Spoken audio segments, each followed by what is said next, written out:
From a very young age, Kevin has always been interested in historical curiosities, which has always led him to be considered an inappropriate boy for his age.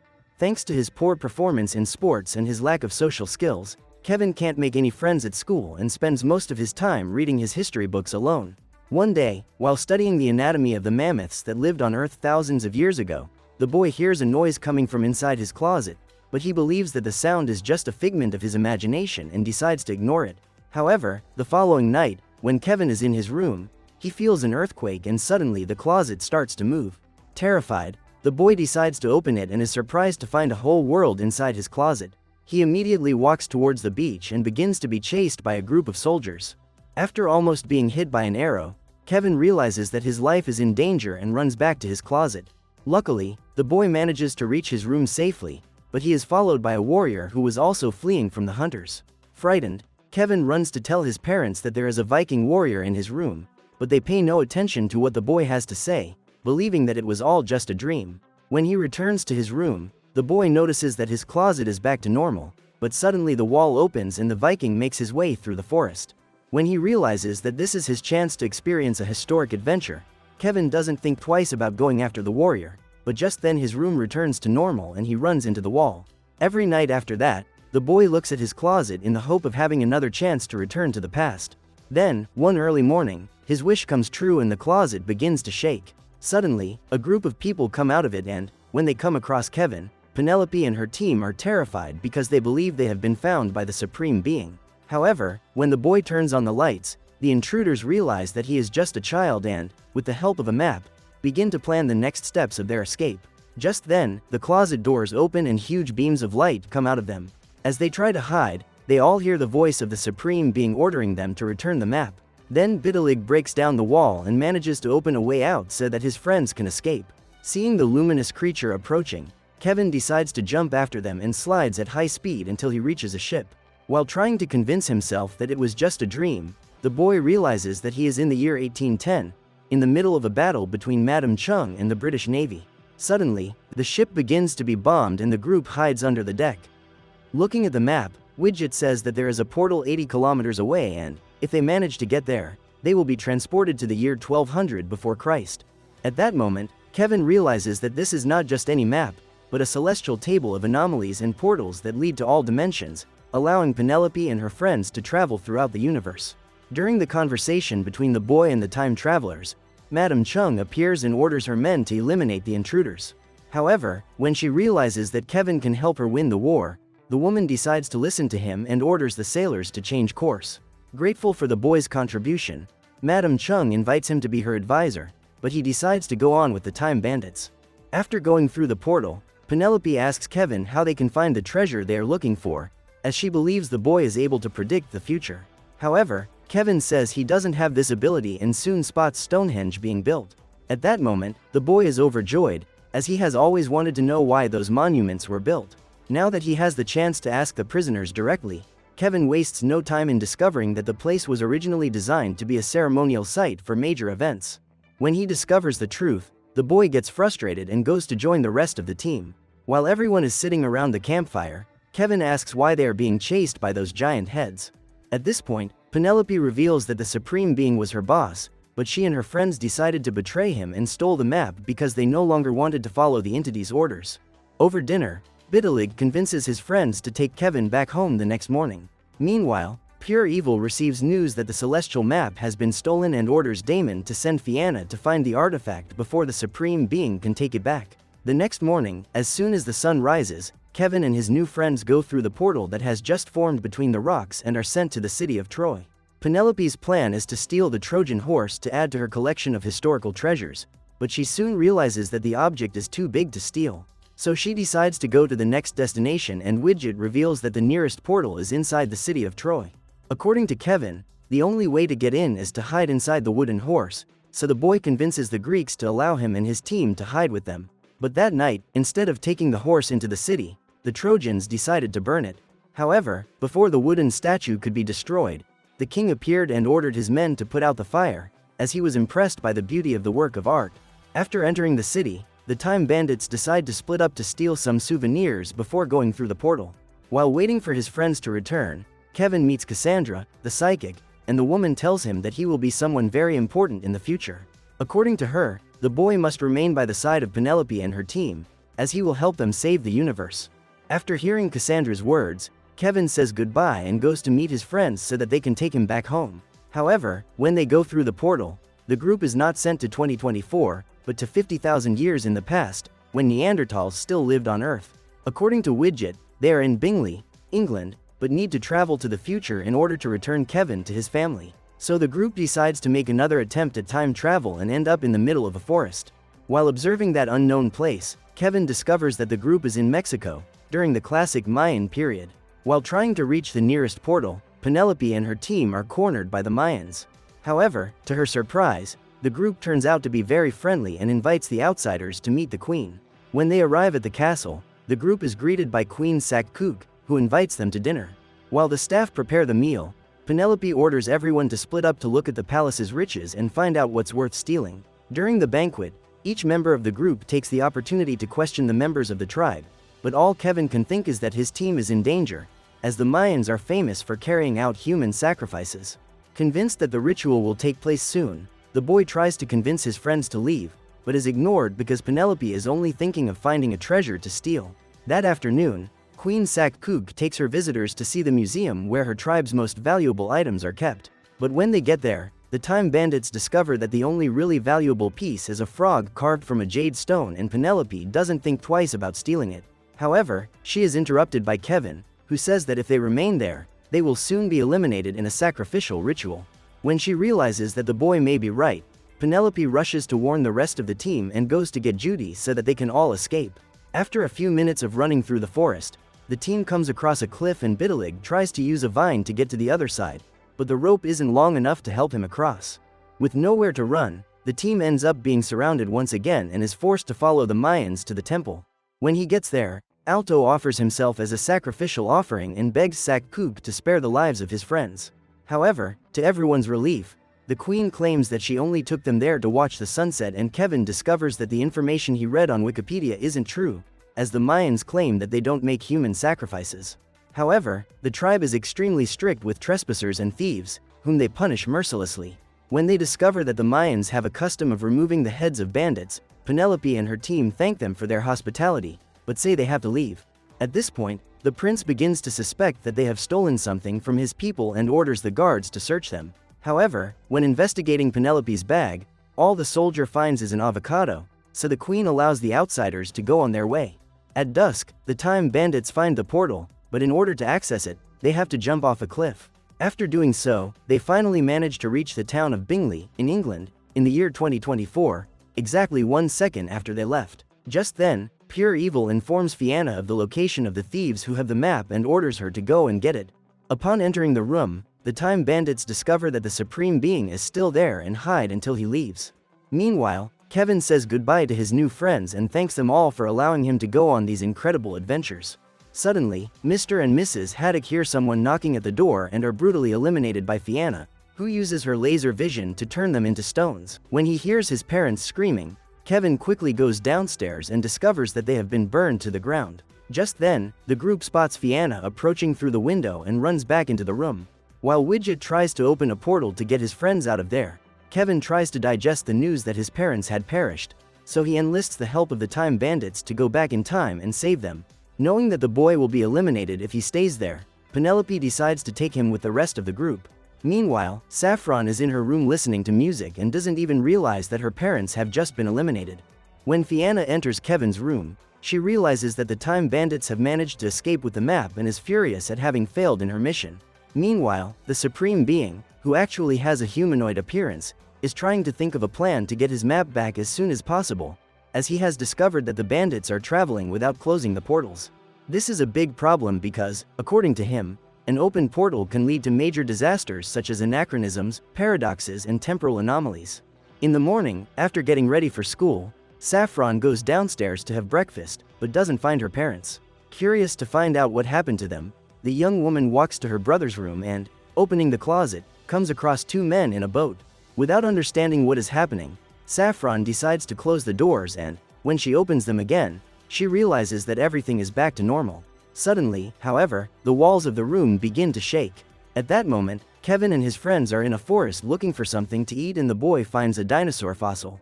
Bitterlig then reveals that he found giant eggs for breakfast and begins to wonder what kind of animal could lay an egg that size. Suddenly, a pterodactyl approaches and, on seeing it, the man carefully returns its eggs. However, this is not enough to free him from the giant bird's attack. After being beaten up by the animal, Bitterlig and his friends decide to run away, but Kevin ends up staying behind because he refuses to give up the Triceratops fossil. During their escape, the Time Bandits find a portal and jump into the lake to escape the predator. Luckily, everyone manages to escape the attack alive and lands on top of a wooden house. To cover the damage, Penelope gives the owner a gold object and heads off with her team. In an attempt to find out where they are, the travelers walk through a village in the Middle Ages and are mistaken for witches. However, when they see the skull of the Triceratops, the locals believe that it is the head of a dragon and the Time Bandits become heroes. After inviting them to a dinner party, the mayor asks for the help of these brave warriors to stop the bloodthirsty sheriff who is extorting the town's population. After discovering that they will have to fight against a heavily armed army, Penelope and her group decide to flee into the forest, but just then, enemy soldiers appear. Thanks to the mayor, the army discovered that the group was planning to start a rebellion and decided to take them all prisoner. That afternoon, the Time Bandits are taken to meet the Sheriff of Nottingham and discover that he only received this position because he became famous for eliminating a dragon. However, when he sees the head that the man is carrying as a trophy, Kevin soon realizes that it is the skull of some animal with fake horns and unmasks the hoaxer in front of everyone. Furious, the sheriff orders all the members of that group to be attacked and, meanwhile, Saffron is looking for her parents. Upon entering her brother's room, the girl is sent to Madame Chung's ship and asks if she knows Kevin's whereabouts. When he returns to his cell with his friends, Bitterlig realizes that he has to do something to try to escape, otherwise his entire team will be eliminated. As he is the strongest of the group, the big man manages to break free of the chains and frees, along with his gang, a woman who has been imprisoned for being accused of witchcraft. That night, the Time Bandits manage to return to the village to collect their belongings and are met by the mayor. At this point, Penelope reveals that the sheriff intends to burn down the village and Kevin manages to convince his friends to help the people. At dawn, when the sheriff and his army arrive in the village, Penelope pretends to be a witch and claims to have bewitched all the villagers.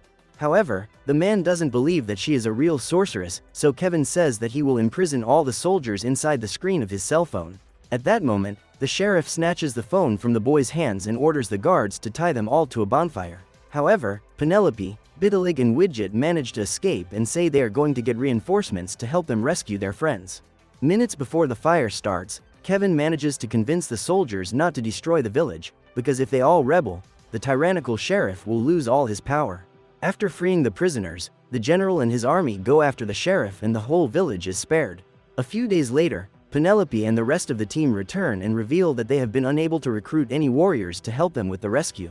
However, the good news is that Widget now knows how to use the celestial map better and is closer to figuring out how to take Kevin to the past so that he can save his parents. At this point, Bitterlig reveals that he has brought some dinosaur eggs to feed the villagers, but what he didn't realize was that he had been followed by the pterodactyl. When one of the hatchlings is born, the dinosaur appears and devours the general. On seeing the creature, the villagers mistake it for a dragon and flee in despair. Furious that its eggs have been stolen, the animal begins to destroy the entire village and, during the attack, the Time Bandits decide to flee. After going through the portal indicated by Madame Chung, Saffron ends up in the city of Troy and Fianna smells the girl. Luckily, Saffron manages to reach the next portal before she is found by the demon and ends up in Japan, in the year 1200 after Christ. Once there, the young woman meets a very skilled warrior and asks for her help in finding her brother. After going through a new portal, the group ends up in a warehouse and is found by a trio of gangsters.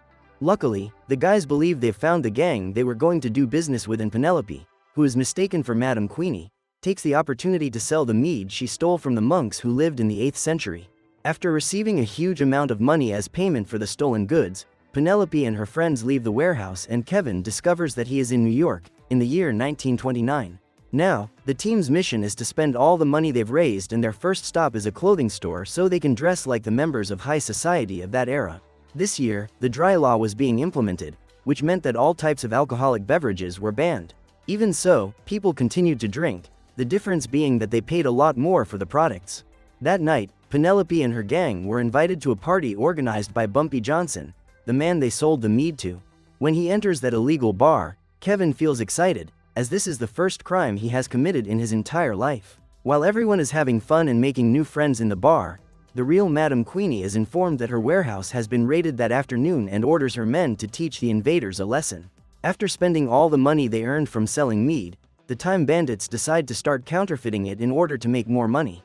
At this point, Kevin decides to embrace his new life as a criminal and helps his friends make the forgeries, assessing whether those banknotes are in fact similar to the originals. As the days go by, all the gang members begin to get used to their new life and Alto starts a relationship with Emmy, the jazz singer he met in the bar. As the plan to counterfeit money didn't work out, the bandits decided to continue stealing mead from the monks in order to do business with other gangs. However, one day, during a robbery, Bitterlig and Judy are discovered and trapped in the monastery, as the portal they would have used to escape closes. After receiving this news, Penelope orders Widget to find a way to bring them back and suddenly receives a visit from two of Madame Queenie's henchmen. When she realizes that they are armed, the group decides to flee and they all get into Emmy's car to get out of the place.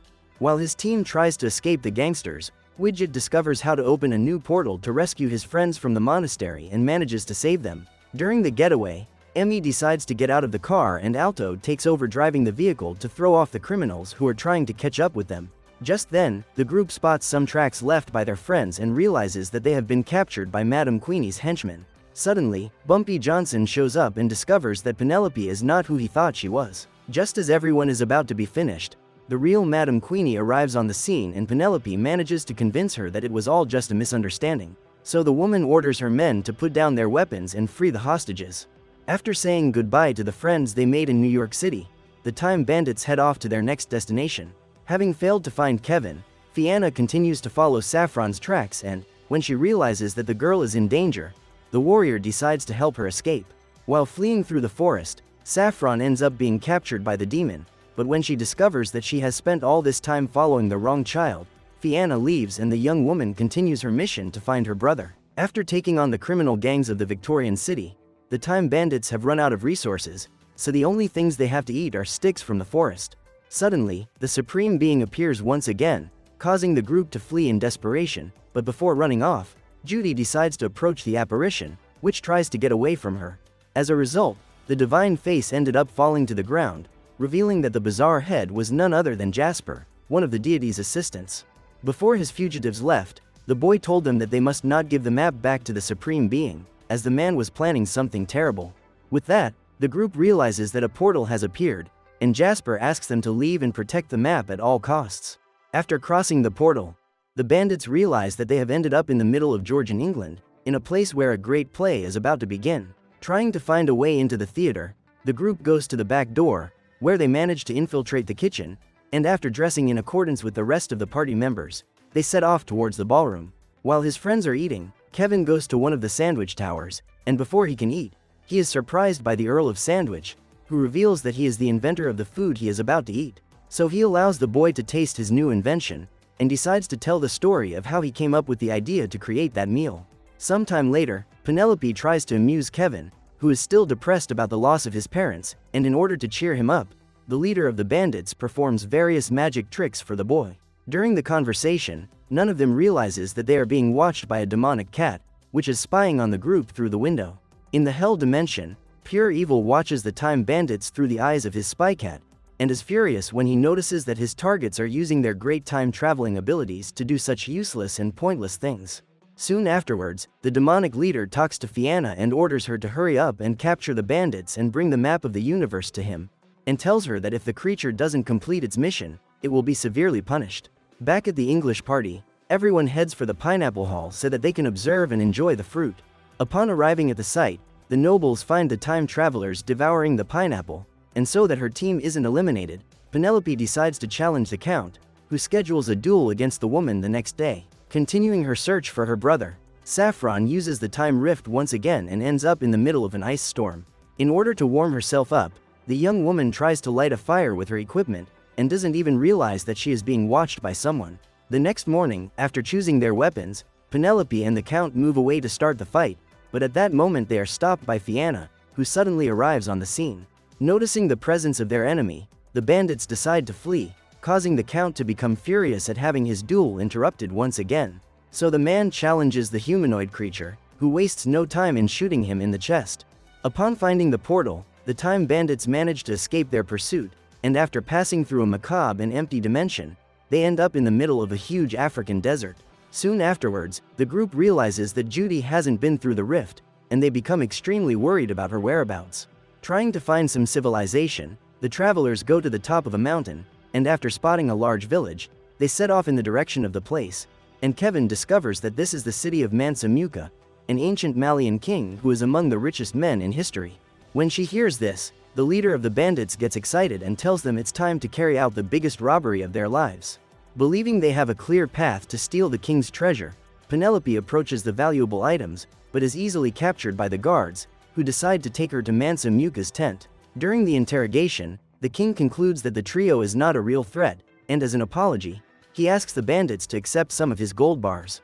Thanks to the great stories he has heard throughout his travels, Kevin manages to win the admiration of Mansa Musa, along with all the local subjects, and so that he can give his new friend a present, the king decides to take him to the city of Cairo to meet the Sultan. In the middle of the commercial stalls, the boy meets up with Bitalig and Alto, who say that Penelope is extremely depressed, as her last attempts at robbery were full of failures. Despite trying to cheer up his friend, Kevin realizes that the woman isn't listening to him and decides to accompany the king on his journey. Mansa Musa takes his new friend to the Sultan's palace, and after introducing themselves, they start a big get-together. Back in the Malinese city, Penelope tells them that they are about to leave that desert, and after saying goodbye to the king, Kevin leaves the city. On the way, the leader of the thieves says she's feeling better, because during the discussions in the Sultan's palace, she managed to steal large quantities of rubies. So the young man is relieved that everything turned out all right, and together the Time Bandits set off towards the portal site. At that moment, the boy starts reading his history book, and thanks to this distraction, he is late entering the portal. However, the passage opens up again, allowing the boy to catch up with the rest of the group, and together they end up in the middle of an ice storm. In the observation room, the Supreme Being talks to his assistant and tells him that although he doesn't yet have his map of the universe, he knows where the object might be, since he managed to capture Judy. In the middle of a blizzard, the Time Bandits come across a snow tiger, which begins to walk towards them, and so that they can ward off the animal, the travelers decide to unite and shout together. The feline ended up fleeing the scene, but what they didn't know was that the predator wasn't actually running from them, but from a huge avalanche. Desperate, the travelers try to flee the wave of snow, and after the impact, they are rescued by the region's troglodytes, who are being led by Saffron. During the reunion, Kevin ends up fainting, and after putting her brother on top of her mammoth, Saffron decides to take them back to her village. After introducing her tribe to the Time Bandits, the girl takes the group to the local chief, and during the conversation, Kevin decides to talk to his sister in private. The young man reveals that thanks to a demonic creature, their family has been wiped out, but Saffron isn't discouraged and says she won't rest until her parents are rescued. In the morning, the group gathers at the camp, and after saying goodbye to the cavemen, they set off on their journey in search of the next time portal. When they find the passage, Kevin and Saffron run to it, and after crossing the portal, they end up at a party of gothic teenagers. Trying to understand where they might be, the young people walk through the city, and when they look in one of the shop windows on the street, the boy realizes that they are in 1996. They realize that they have traveled to 20 years before their parents met, and Saffron decides to look for her young mother, so that she can at least see her in person. On the other side of the portal, the Time Bandits encounter their future selves, who order them to follow the youngsters as quickly as possible, as they are in great danger. After going through the portal, the Time Bandits arrive at the house of the bizarre Goths, and try to look for their missing friends. While walking in the neighborhood, Kevin comes across his teenage father, and despite knowing the risks of that interaction, he decides to approach him. During the conversation, the boy shows off his portable video game to the boy, but at that moment, the Demon King is watching the teenagers with one of his cats. Believing that the adventurer may be alone with the map of the universe, he orders Fianna to track down his target. So the woman breaks into the party at the residence, and after blowing up one of the doors, she sets off in search of Kevin. The problem is that the other versions of Fianna still exist, and when she manages to escape the blizzard, her copy from another timeline comes across the portal opened by Widget, allowing her to travel to the date the travelers are in. Far from there, Saffron goes to her mother's house and is greeted by her grandmother, who decides to invite her in so that she can clean herself up while the old woman calls the authorities. In the middle of the town's stores, the Time Bandits are looking for the teenagers, and during one of their conversations with the local elderly, Alto discovers that Fianna has already caught up with them. Realizing that Widget is in great danger, the man tries to distract the creature by pushing a toy trolley from one of the stores. As a result, the demonic presence begins to chase the object and is intercepted by Bidalig, who tries to run away. Furious, Fianna pursues the warrior while firing several flaming beams in his direction, causing everyone to flee in desperation. Meanwhile, Kevin is having fun with his young father, but suddenly he realizes that one of the versions of the monstrous woman has finally found him, and shouts for the boy to come into the house. Immediately afterwards, the humanoid creature unleashes an attack with its flaming eyes, and after managing to dodge the flames, the boy tries to flee through the streets of the neighborhood. During the escape, the young man manages to find his sister, and together the siblings run while trying to reunite with the rest of the group. Suddenly, Fianna manages to find the pair, forcing them to run, lest they be burned by the creature. In the city center, the Time Bandits spot Kevin and Saffron being chased by one of the versions of Fianna, and to help his friends, Alto tries to delay one of the hooded women, allowing the youngsters to join the rest of the group. Inside the establishment, Widget realizes that they are about to be surrounded by the creatures, and Penelope orders her team to flee out the back door. Wanting to protect his friends, Bidalig runs outside and confronts the demonic women, who start attacking him with various blows together. Quickly, the Time Bandits return to the House of the Goths, and after opening one of the portals to alert their past selves to the whereabouts of the teenagers, they prepare to cross the rift once again. At that moment, Bidalig appears in the house and reveals that he was able to escape the fight against the women, who ended up getting distracted and arguing with each other.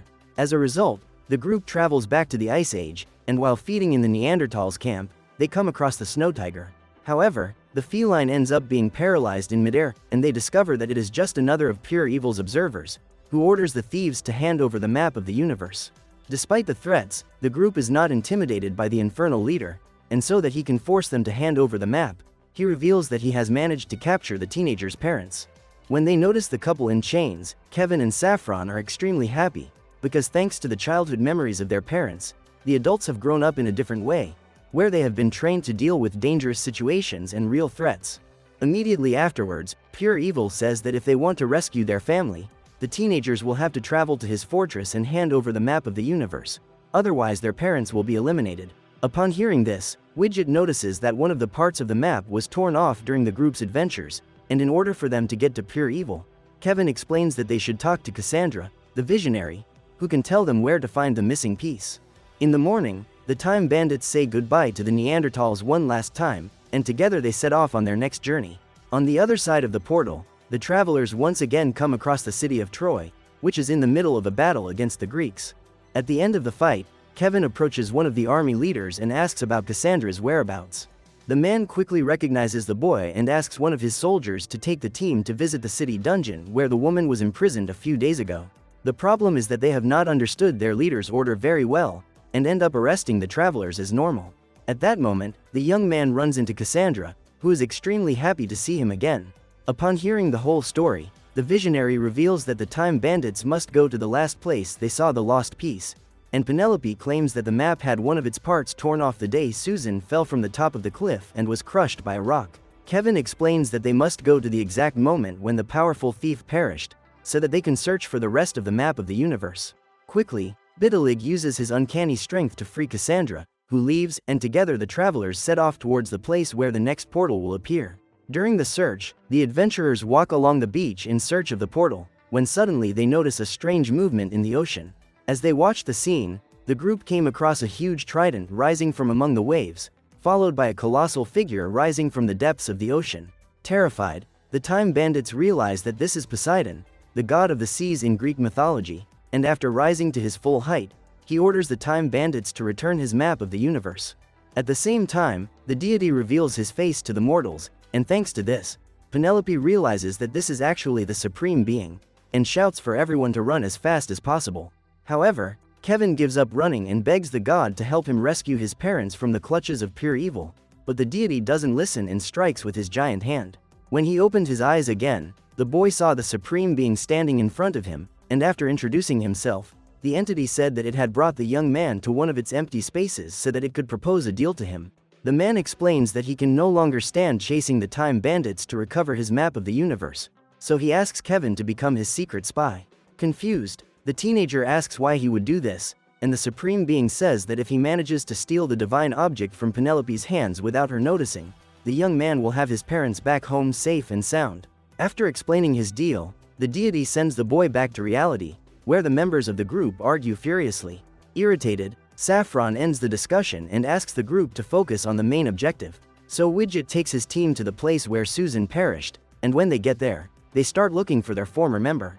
Looking at the stone that crushed the woman, Kevin realizes that there is nothing but the traveler's shoes, and wonders if Susan could still be alive. However, Alto and Widget tell them that this would be impossible, as they were able to hear their friend's last desperate cries before she was cut down by the rock. During the conversation, Saffron finds Susan sneaking through the sand, and at the sight of her former teammate, the Time Bandits run towards her.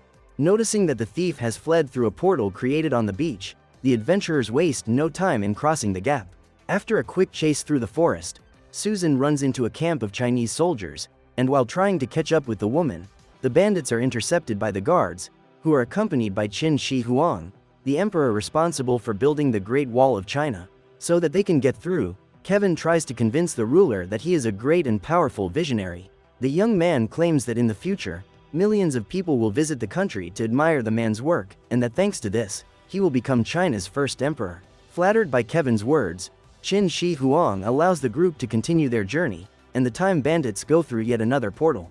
In doing so, the team of adventurers comes across yet another medieval town, with many peasants running around. Suddenly, a body is thrown towards the group, and Kevin discovers that they are in the middle of an invasion of the town of Kaffa in 1343, where enemy soldiers were throwing bodies of plague victims towards the village, making it the first recorded use of biological weapons. As a result, the Time Bandits continue their search, and after a few minutes, Susan ends up trapped and is found by the group at the same moment. Tired of all the harassment, the woman says she no longer wants to be part of the team and leaves. Soon after, the peasants unite around the bandits, and believing that the invaders may have brought the plague to their town, they prepare to eliminate them. However, Susan does not allow this to happen, and opens her portal once again, ordering the group to accompany her. On crossing the rift, the Time Bandits arrive at a large deserted island, and on seeing the fugitive alongside her missing husband Gavin, Penelope is extremely shaken and orders the couple to explain what is going on. Gavin explains that a few years ago, he had grown tired of his life of crime and no longer wanted to carry out various robberies around the world, but when he realized that his wife would never stop being a thief, he decided to run away with Susan so that they could start a new life. What's more, the woman claims that her friends were never real criminals, as they always failed in their missions and didn't bring home any treasure. Stunned by everything they are hearing, the bandits are completely devastated and begin to consider giving up their careers. At that moment, Penelope remembers all the adventures she had with Kevin, and thanks to this, she is not shaken by the accusations and manages to cheer up the rest of the group. Soon after, Gavin reveals that they are in the exact location where the Fortress of Darkness is hidden, and suddenly, the whole island begins to lift off the ground, revealing that the couple live on top of the head of Hen, a colossal man who lives at the bottom of the ocean. Excited by everything he is seeing, Kevin begs the giant to help them get to the fort of pure evil. So the human colossus walks calmly through the ocean, generating giant waves everywhere. After arriving at the location, the time travelers descend to the ground through Hen's finger, and walk into the realm of darkness. Finally, the boy takes a map of the universe and enters the cave alongside Saffron, but at that moment, the siblings end up falling into a hole in the ground. Suddenly, Kevin wakes up from a nightmare, and when he looks around, he realizes he's back at home, and is greeted by his parents, who act as if nothing has happened. Confused, the boy walks around his room trying to find the time portals, but when he realizes that it may all have been just one long dream, he starts to get discouraged and sits down on his bed. In doing so, Kevin comes across the map of the universe hidden between the sheets, and at the sight of the object, the young man's parents begin to act in an extremely macabre way, and thanks to this, he discovers that he is in an illusion created by pure evil. Suddenly, Saffron and the rest of the group appear on the scene and decide to confront the Demon Lord, who decides to demonstrate how he could make their lives much happier. Despite being attracted by the dreams promised to them, the Time Bandits refuse to work alongside pure evil, and so that he can force Kevin to hand over the map of the universe, the man begins to drive the boy's friends mad, using his psychic powers. At that moment, a fireball hits the fortress, and the Dark Lord realizes that this is actually the Supreme Being, who intimidates all the creatures around the place with his divine lightning. After approaching the adventurers, the deity asks Kevin to give him the map of the universe, but before he can make any decision, the boy orders his parents to be freed, and pure evil sends the couple back home, as if nothing had happened. Trying to convince the young man, Supreme Being explains that he intends to use the object to restart the history of the universe, so that there is no more hunger, wars and disease, just a world of happiness and perfection. When he hears this, Pure Evil says that he would never do anything so bad to the planet, and tells him that his only goal is to turn human life into endless misery. Realizing that he has the future of humanity in his hands, Kevin is indecisive, but after a few seconds, he decides to give the map to Pure Evil, who starts a big celebration party. Furious, the Supreme Being tries to attack the Dark King, but his powers don't work properly in that dimension, and thanks to this, he can't defeat his enemy. What Pure Evil doesn't know is that that lunchbox was actually empty, and that the real map was with Saffron the whole time, as the siblings swapped their suitcases to fool the man and escape unharmed. Outside, the Time Bandits celebrate their victory, but when they check the map of the universe, they realize that the object is now just a destroyed piece of paper. When they realize that they have lost possession of the divine object, the bandits become completely desperate, as they have just been robbed by another group of time travelers. So what did you think of this series? Leave it in the comments below. And if you liked the video, like and subscribe for more series recaps. See you next time.